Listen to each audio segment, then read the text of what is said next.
안녕하세요. 이번 시간에는 영조와 정조 짧고 굵게 보도록 하겠습니다.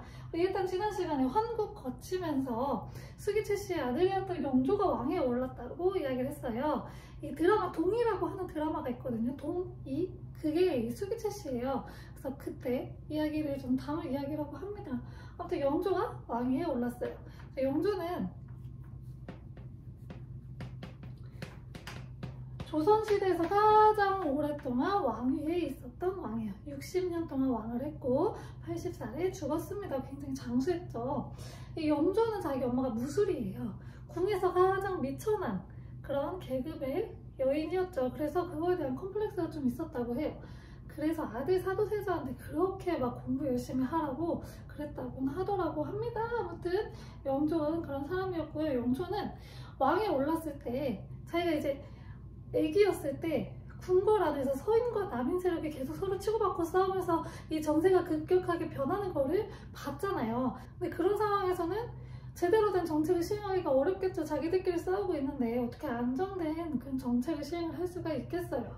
그래서 영조는 그런 급격한 정치 변화 그리고 정치 싸움 하지 못하게 하려고 탕평 정치라는 것을 본격적으로 시행하려고 했습니다. 탕평 정치란 다들 그 분당이 좀 평등하게 어느 한쪽에 힘이 이렇게 몰리지 않고 어느 한 당으로 힘이 막 쏠리지 않고 모든 당들이 좀 고루고루 균등하게 힘을 갖는 걸 탕평 정치라고 해요. 그래가지고 탕평채라고 하는 음식을 만들어요. 이 각 분당마다 상징하는 색깔이 있어요. 뭐 노란색, 흰색, 초록색, 하나가 검은색이었나 그랬는데 요 4개의 그 상징하는 색들을 모두 다 섞은 그런 탕평채를 만들어서 먹었다고 합니다. 그리고 탕평비도 세워요.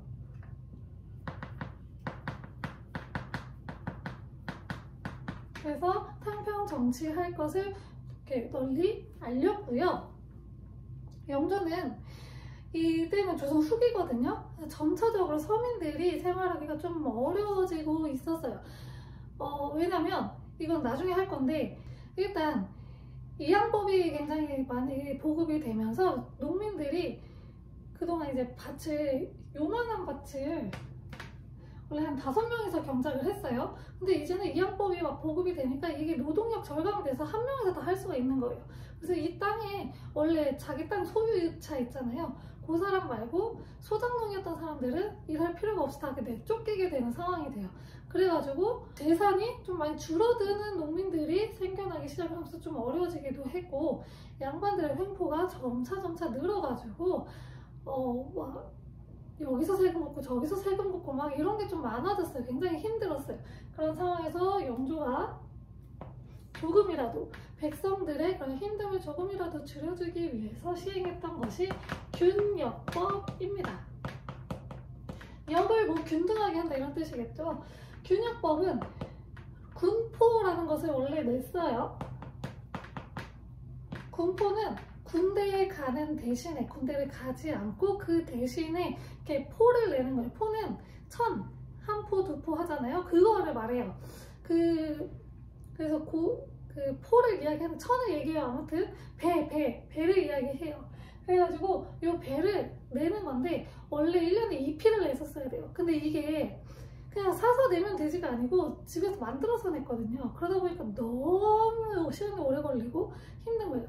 그래서 이걸 바꾼 게 1년에 군포 1필로 바꾼 게 균역법이고요. 그럼 모지라는 게 생기잖아요. 그거는 다른 데서 조금씩 걷어서 선무분간포나 이런 식으로 해서 그리고 어업세 이런 데서 조금씩 더 걷었다고 합니다. 그래서 사실은 뭐 걷어가는 양은 크게 줄지는 않았다고 해요. 그래서 뭐 엄청나게 막 백성들의 그런 힘들이 엄청나게 막 감소되고 이러진 않았다고 해요. 그리고 하나 했던 게 노비종목법이었어요. 노비는 엄마를 따른다는 소리인데 이게 뭐냐면 조선시대는 신분제사회잖아요. 그 중에서도 천민이 있어요. 천민은 노비, 보통은 노비잖아요. 이 노비들은 천민에 속하는데 얘네들은 세금을 안 내요. 근데 조선 후기에 어떤 일이 발생하냐면 양반들의 수가 엄청나게 늘어나고 그 세금을 내는 주체층인 상민층의 숫자가 급격하게 줄어들어요. 왜냐면 아까 그 돈 많이 벌었던 애들 있죠. 땅 막 해가지고 걔네들이 양반 신분을 사요. 돈 주고. 그러면서 늘어나기 시작을 하고, 그리고 돈이 없는 사람들은 그냥 천민 신분으로 자기네들 노비로 들어가는 거예요.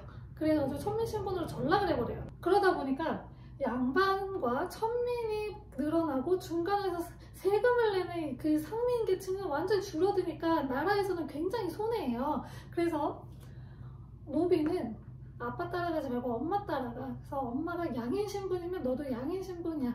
그래서 세금 내는 사람의 수를 좀 유지하려고 했던 거죠.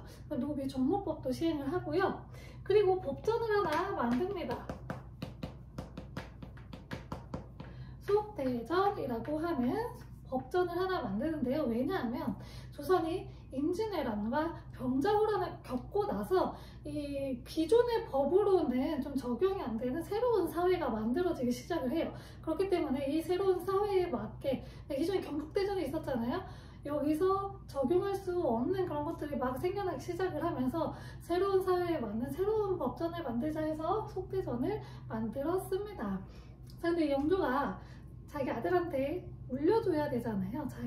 그래서 이제 사도세자가 있었는데, 이 사도세자도 나중에 추존이 된 거예요. 원래 세자 신분을 박탈당했다가. 근데 왜냐면 사도세자 너무 유명하지만 모르시는 분들도 있어서 잠깐 설명을 하면, 영조의 아들 사도세자가 세자 책봉을 받아서 세자 교육을 받는데, 아까도 얘기했지만 영조는 자기가 엄마가 무술이라는 천한 신분이었기 때문에 그거에 대한 컴플렉스가 있었어요. 그래서 굉장히 깔끔하게 생활을 하려고 했고, 공부도 엄청나게 빡세게 시켰어요. 그러다 보니까 사도세자한테 조금 더 따뜻하게 대해주지 못하고 빡빡빡 막 이렇게 한 거죠. 그러니까 사도세자가 그걸 견디지 못하고 살짝 돌았어요. 이상한 짓을 많이 하고 다녔다고 해요. 그래가지고 거기다가 얘가 막 탕평정치를 펼쳤지만 아직도 분당 그 당들의 손아귀에서 계속 놀아나고 있었어요. 그 중에서도 노론이라고 하는 세력이 노예였는데, 왜냐면 이 노론 세력의 힘을 얻어서 영조가 왕이 됐거든요. 이 전에 한국에서 봤을 때 노론은 서인에서 갈라져 나온 거거든요. 서인이 왜 갈라졌냐면 예전에 한번 했는데, 이 남인 세력, 한국에서 남인이 졌잖아요. 이 남인 세력의 처리를 어떻게 할 것이냐를 두고서 소론과 노론으로 나눠진 거예요. 그 노론 세력이 영조를 지지를 했어요. 그래서 소론은 경종을 지지했다고 해요. 그래서 그렇게 세력이 또 갈라졌었는데, 그 노론 세력의 또 힘을 얻어서 영조가 됐기 때문에 영조는 노론 세력의 말을 완전히 무시할 수가 없었어요.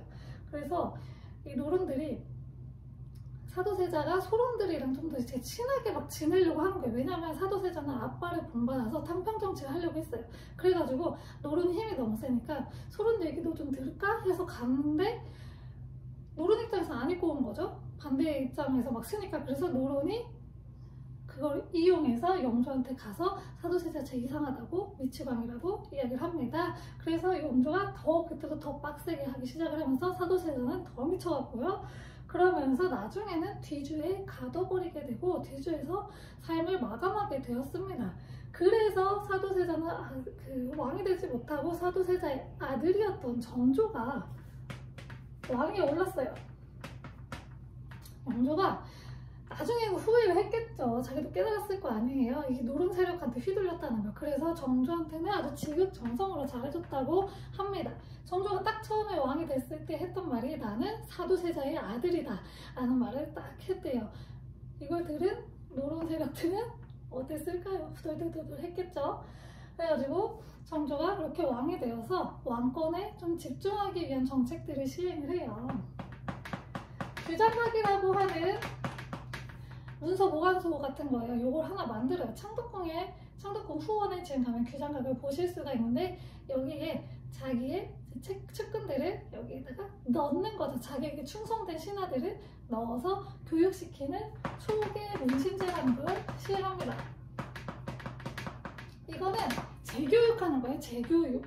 그래서 조금 나이가 든 사람들을 다시 교육시켜서 정책에 활용할 수 있도록 했던 거고요.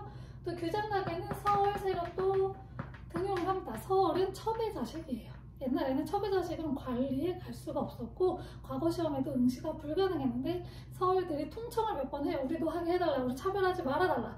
해서 정조 때 그게 먹혀 들어간 거죠. 그래서 서울을 규장각에 또 임명도 했고요. 자기 친위 부대인 장명영이라는 것을 만들어요. 자기 친위 부대예요. 장명영도 만들고, 그리고 지금 수원에 유네스코 세계문화유산 수원 화성이 있어요. 이거를 정조 때 만듭니다. 원래 여기로 천도를 하려고 했대요. 근데 천도는 실패를 했고, 천도는 쉽게 할 수 있는 게 아니에요. 천도를 실패를 했지만 여기에 수원 화성을 만들었고, 그리고 화성 행궁도 있고, 여기서 정조의 엄마 사도세자의 비였던 해경궁 홍씨의 회갑년을 열어서 수원에서 행사하거든요. 지금도 하는지 모르겠는데 해경궁 홍씨 회갑년 재현 행사가 있어요. 이런 것도 여기서 지금 하고 있습니다. 그리고 이거는 수원은 아니고 지금 저기 있어요. 화성시에 있는데 윤건릉이라고 해서 지금은 윤건릉이라고 부르죠. 이게 왜냐면 저기 정조하고 사도세자가 같이 묻혀 있어서 윤건릉인데 그때는 현룡원이라고 불렀어요.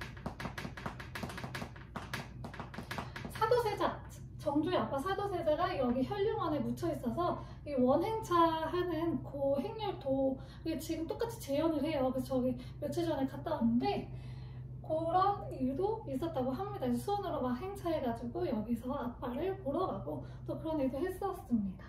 정조의 업적 중에 하나는 또 신의 통공이라는 게 있어요. 이거는 금난 정권을 폐지한 거예요. 금난 정권은 뭐냐? 난전을 금한다라고 하는 권리예요. 이걸 누구한테 줬냐? 시전한테 줬어요. 시전과 난전을 먼저 설명하면, 시전은 국가에서 정식 허락을 받은 시장, 그리고 난전은 정식 허가를 받지 않고 그냥 막 무자비로 열리는 시장을 얘기해요. 그래서 옛날에는 시전한테 난전을 밀어버릴 권한을 줬는데 그렇게 되면 상권이 죽고 자본주의가 발전하기 힘들어서 정조가 이 금난정권 폐지하는 신의 통공을 시행을 하고요. 대신에 유기전, 그 광화문에 있는 유기전이라고 하는 게 있어요. 여기는 이제 국가에서 국가 직영시장인 거예요. 그래서 여기에는 금난 정권을 허락을 해줘서 유기전 근처에서는 난전이 함부로 열지 못하게 했습니다. 이러한 일도 시행을 했습니다. 여기까지 해서 이번 시간에는 탕평 정치를 꿈꾸며 이제 정권을 안정시키고 왕권을 강화하기 원했던 영조와 정조의 정책에 대해서 살펴보았습니다. 다음 시간에는 이 정조가 생각보다 좀 일찍 죽어요. 병이 나가지고 종기가 막 크게 났대요. 그래가지고 그것 때문에 고생 좀 하다가 좀 일찍 죽습니다. 한편에는 독살설도 있어요. 근데 그건 확실하지 않은데 아무튼 정조가 죽고 나서 나이 어린 애가 이제 왕이 되니까 누가 섭정을 하냐면 영조가 오래 살았다고 했죠. 그러니까 첫 번째 비가 먼저 죽어요. 그런데 그 옛날엔 중전의 자리를 비워둘 수가 없어요. 그래가지고 중전을 새로 뽑아요. 16살짜리를 새로 뽑아요. 그래가지고 그 애가 정조 때도 살아있고 정조가 죽고 난 다음에도 꽤 오래 살아있었습니다. 그게 정순대비인데요. 그 정순대비의 가문이었던 안동 김씨가 권력을 잡는 세도 정치가 펼쳐집니다. 그 이야기는 다음 시간에 살펴보도록 할게요. 감사합니다.